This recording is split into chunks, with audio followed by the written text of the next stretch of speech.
Hay que plantear un escenario súper común. Son las 4 de la tarde. Ujú, la hora crítica. Exacto. La comida terminó hace un par de horas y de la nada aparece este deseo magnético. O sea, un antojo casi incontrolable por ir a la cocina a buscar algo dulce. Un chocolate, una galleta, un pedazo de pastel. Sí, sí. Y durante décadas, la sociedad ha etiquetado este comportamiento con una frase que, híjole, es increíblemente pesada. La famosa falta de fuerza de voluntad. Claro, porque se percibe casi como un fallo moral, ¿verdad? Como una debilidad del carácter de la persona frente a la comida, cuando en realidad no es así.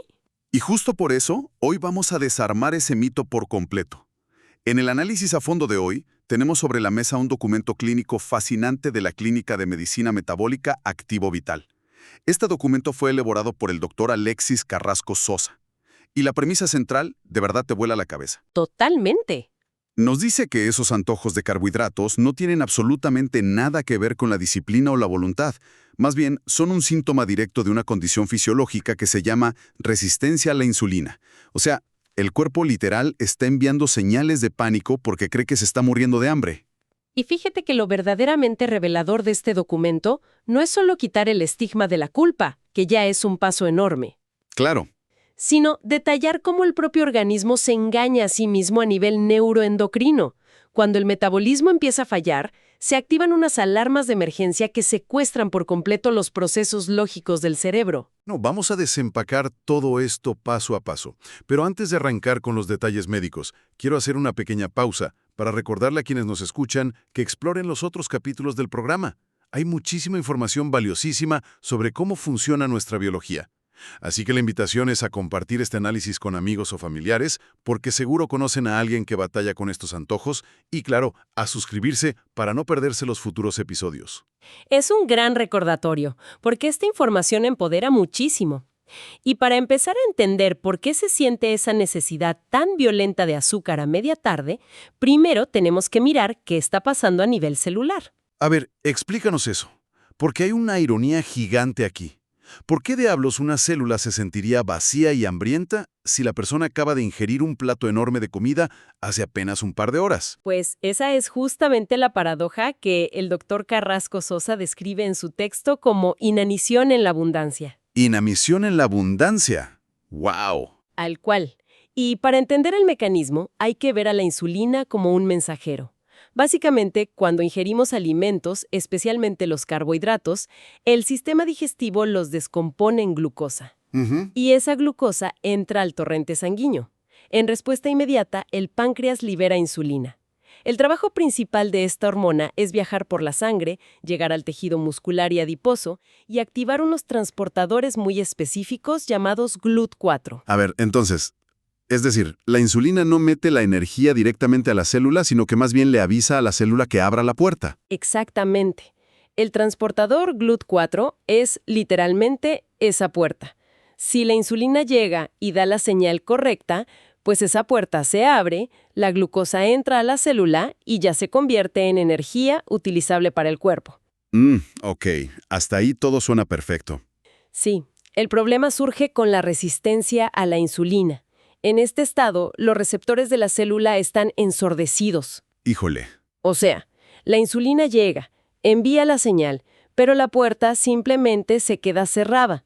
Como resultado, toda esa glucosa se queda atrapada circulando en la sangre, incapaz de entrar a donde realmente se necesita. A ver si lo estoy visualizando bien, porque esto suena a un problema de comunicación gravísimo. Es como si un repartidor de pizza estuviera tocando a la puerta de una casa.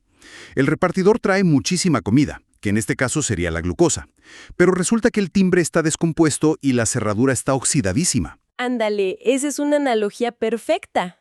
Y entonces las personas adentro de la casa se están muriendo de hambre y entran en desesperación, a pesar de que hay un banquete gigantesco pudriéndose allá afuera en la calle.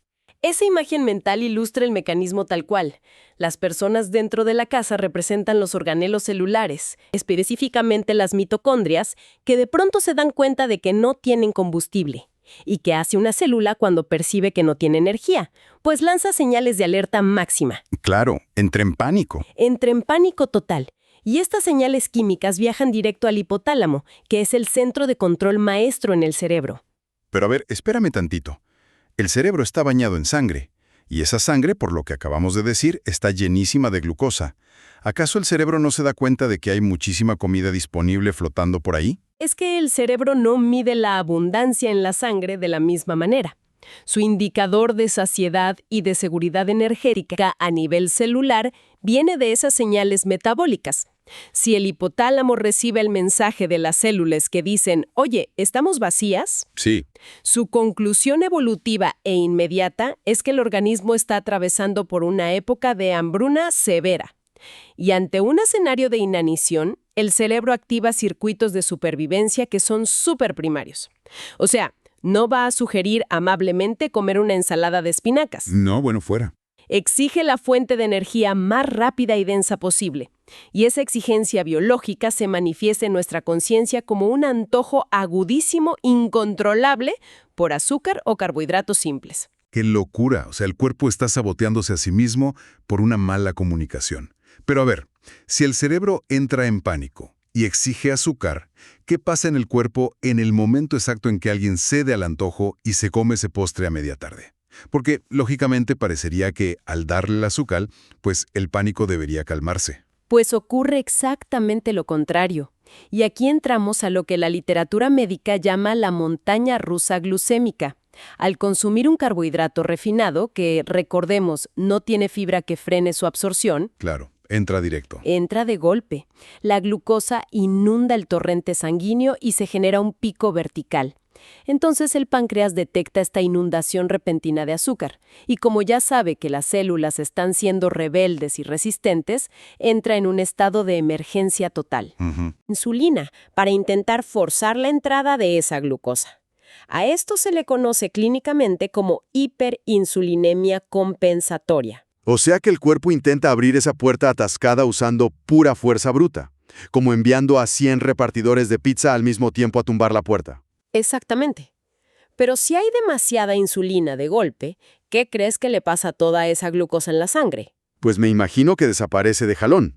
Es barrida de manera violenta. La insulina en exceso retira la glucosa de la circulación pero tan rápido que un par de horas después de comerse el postre, los niveles caen por debajo de la línea base normal. Ocurre una caída abrupta. Esto se conoce clínicamente como hipoglucemia reactiva. Y supongo que una caída tan súbita de energía es interpretada por el cuerpo como otra crisis, ¿no? Es la peor crisis posible para la biología de la supervivencia. El cerebro funciona exclusivamente con glucosa en condiciones normales. Si detecta que el nivel en sangre se desploma así de rápido, lo lee como una amenaza inminente de muerte, literalmente. ¡Wow! Para evitar el colapso, el cerebro le envía una señal urgente a las glándulas suprarrenales para que liberen hormonas del estrés, específicamente cortisol y adrenalina. A ver, pausa. Cortisol y adrenalina. Pero, si esas son las hormonas de pelear o huir, o sea, ¿es la misma cascada química que ocurriría si, no sé, si un tigre entrara por la puerta en este instante? Idéntico. El corazón empieza a latir más rápido, puede haber sudoración, ansiedad, un ligero temblor en las manos y esa confusión mental que llamamos neblina cerebral. El cerebro percibe esta mezcla química como una emergencia vital y la única solución rápida que conoce es conseguir más azúcar de inmediato. O sea que al ceder al antojo inicial, supuestamente para calmar el hambre, lo único que se logró fue provocar una caída que garantizó que el siguiente antojo fuera todavía más agresivo. Tal cual. Es como tratar de apagar un incendio echándole cubetas de gasolina. Tacañón. Queda clarísimo por qué la energía se vuelve un caos absoluto. Pero, esto me genera una duda enorme. Si el cuerpo entra en este ciclo destructivo de comer carbohidratos sin parar, ¿por qué los mecanismos de saciedad no intervienen? O sea, debería llegar un punto en el que el estómago diga, oye, ya basta, estoy llenísimo. Claro, y aquí cruzamos la frontera del simple problema energético hacia el territorio del secuestro neurobiológico.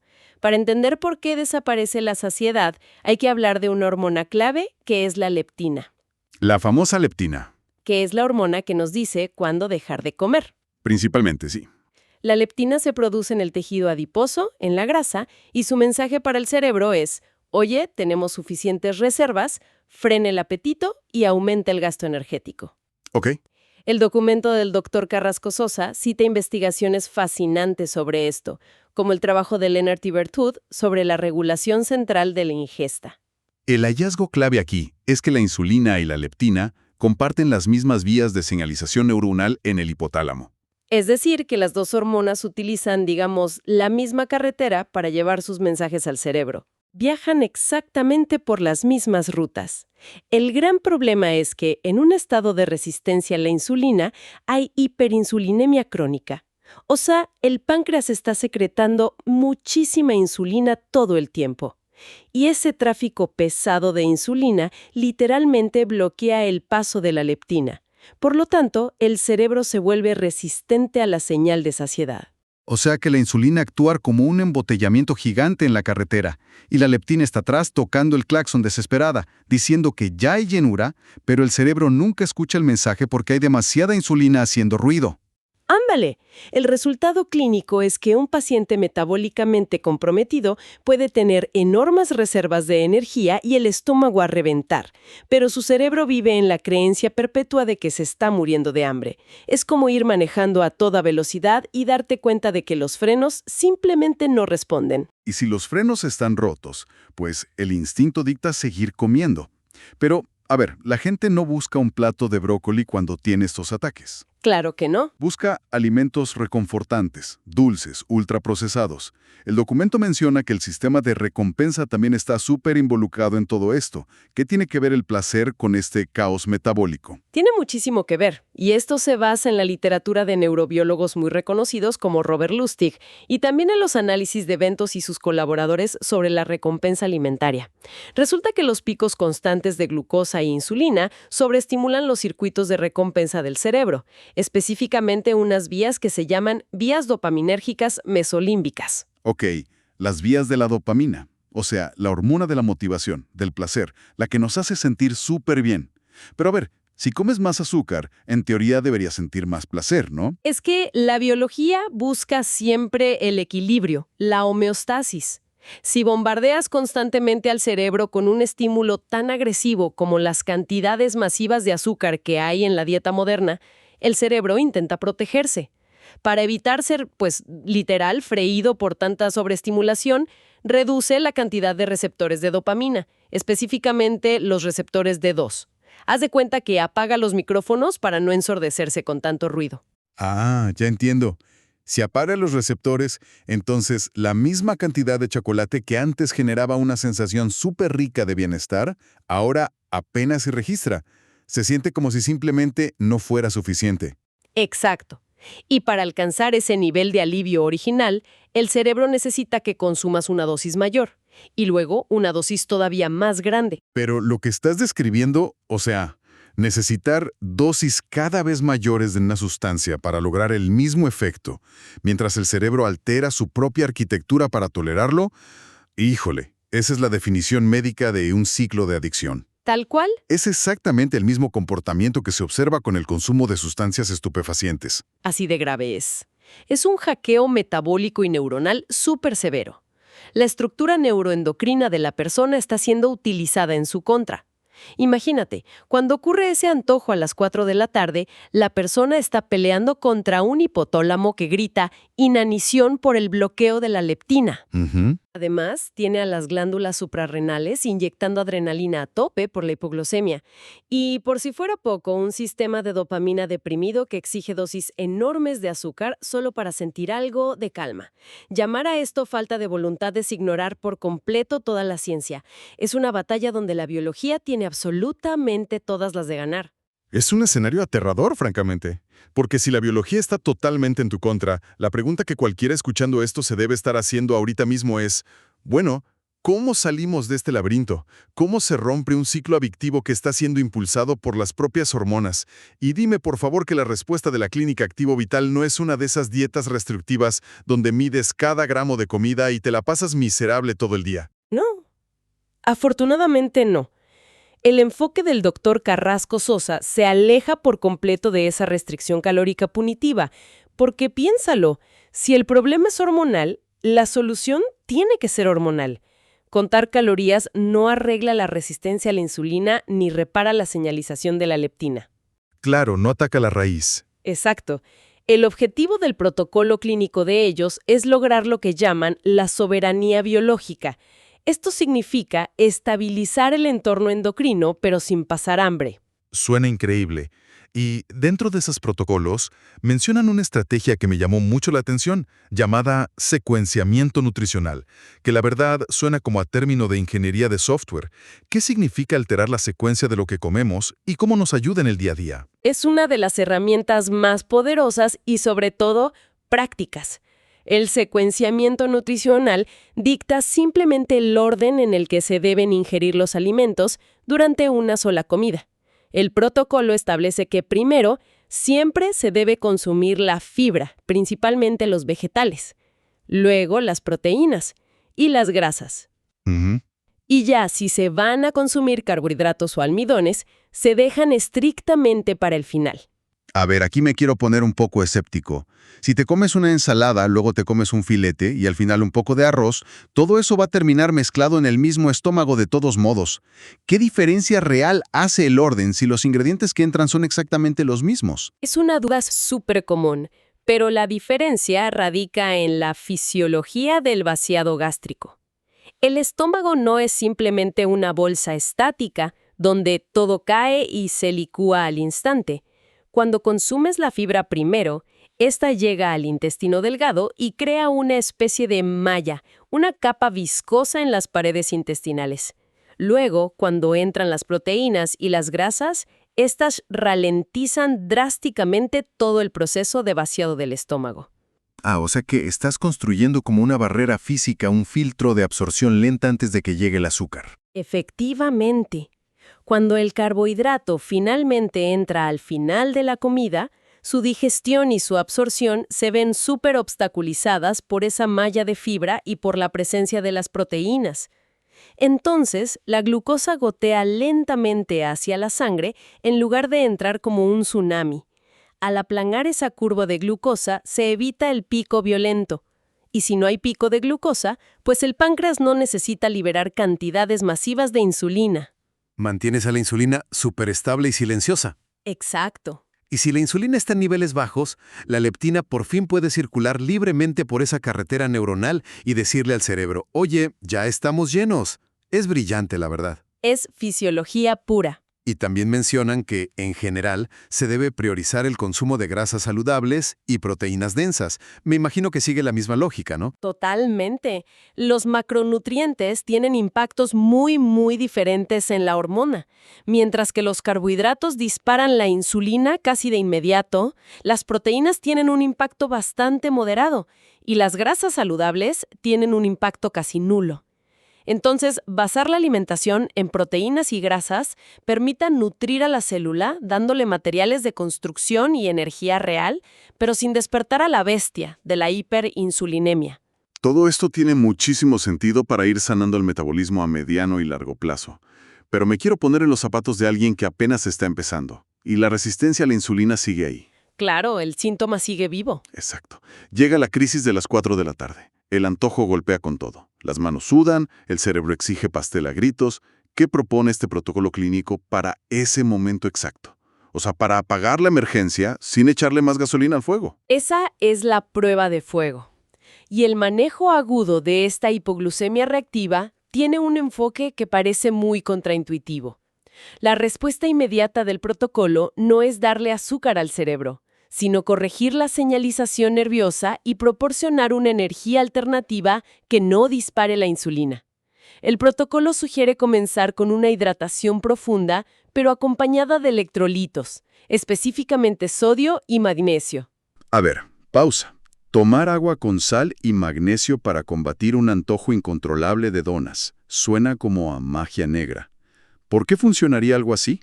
Suena raro, pero tiene todo el sentido. Porque muchísimas veces lo que el hipotálamo registra como una crisis aguda de hambre incluye un componente fortísimo de estrés celular causado por deshidratación y falta de minerales. El sodio y el magnesio optimizan la conductividad eléctrica de las neuronas de manera casi instantánea, y esto calma el sistema nervioso que estaba sobreexcitado. Vale, entiendo. Los electrolitos calman los nervios. Pero ¿qué pasa con el tema de la energía? esa energía que el cerebro está exigiendo para no colapsar. Ahí es donde entra la segunda parte de esta estrategia de emergencia, el uso de triglicéridos de cadena media, lo que mucha gente conoce como grasas MCT. Cuando hay un ataque agudo de hambre, consumir una pequeña cantidad de esta grasa tiene un efecto metabólico único y padrísimo. A diferencia de las grasas normales, los triglicéridos de cadena media no requieren bilis para ser digeridos. Así que viajan directamente al hígado a través de la vena porta. O sea, se saltan todo el proceso digestivo normal y van directo al hígado. ¿Y qué hace el hígado con ellos? Los convierte rapidísimo en cetonas. Y las cetonas son una fuente de energía premium que el cerebro ama y puede usar de inmediato. Pero la verdadera genialidad de esto es que las cetonas y las grasas de cadena media no requieren absolutamente nada de insulina para entrar a las células. Ah, wow. O sea, le estás dando al cerebro un combustible de altísima calidad en cuestión de minutos, apagando la alarma de inanición, pero la insulina nunca se entera, no hay pico. La llave defectuosa de la célula ni siquiera se usa. Exactamente. Superas el síntoma desesperante de la hipoglucemia sin reactivar la montaña rusa. Rompes el círculo vicioso en ese preciso instante. De verdad es un hackeo biológico majestuoso. Quiero hacer una recapitulación rápida porque la perspectiva que hemos construido hoy es monumental. Ese antojo incontrolable que tantísima gente sufre en las tardes no es una debilidad moral que deba generar culpa ni vergüenza. Es el grito de auxilio de unas células que están bloqueadas por la hiperinsulinemia. Tal cual. Y al entender esto, el objetivo ya no es aguantarse el hambre a lo bruto o castigarse. El objetivo se vuelve estabilizar las hormonas mediante el orden de las comidas y macronutrientes inteligentes. Al ir sanando la sensibilidad a la insulina, los antojos simplemente se van desvaneciendo orgánicamente. Porque la soberanía biológica es en esencia dejar de pelear contra el cuerpo y empezar a hablar su mismo idioma bioquímico. Sí. Y si me permites, si extrapolamos esto un poco más allá de la simple nutrición, nos deja una reflexión que creo que merece ser analizada con mucho cuidado. Algo tan poderoso y cotidiano como un antojo feroz de azúcar que muchos sienten como parte de su propia voluntad o su debilidad, está en realidad dictado desde las sombras por una alteración en la dopamina y un embotellamiento de leptina. Cabe preguntarse profundamente qué más está bajo ese control. Híjole, a ver. ¿Cuántas otras decisiones, niveles de motivación para el día a día, estados de ansiedad o comportamientos que consideramos rasgos inquebrantables de la personalidad de alguien son en realidad solo la manifestación visible del caos o el orden de su metabolismo subyacente? ¡Wow! Es una reevaluación total de quién o qué está realmente al volante de nuestra vida diaria. ¿Qué análisis tan espectacular nos ha dejado el trabajo del Dr. Carrasco Sosa? Muchísimas gracias a quienes nos escuchan por acompañarnos a desentrañar estos mecanismos tan complejos pero fascinantes que rigen nuestro día a día. Ha sido un placer. Antes de cerrar, hay que recordar que comprender nuestro cuerpo es un viaje continuo. Hay muchísimos otros capítulos en este programa para seguir armando el rompecabezas de la salud humana, así que la invitación abierta es a explorarlos. Además, esta es información que genuinamente tiene el potencial de cambiar vidas y liberar de muchísimas culpas, por lo que compartirla con familiares o cualquier persona que batalle con estos temas es un acto de empatía enorme. Y claro, es importante que la audiencia se suscriba para asegurar que no se pierdan el próximo análisis a fondo. Hasta la próxima. Y recuerden, cuando parezca ese impulso magnético sea la despensa, no es un fallo en el carácter, es la biología pidiendo ayuda con las herramientas incorrectas. Y ahora ya saben cómo responder.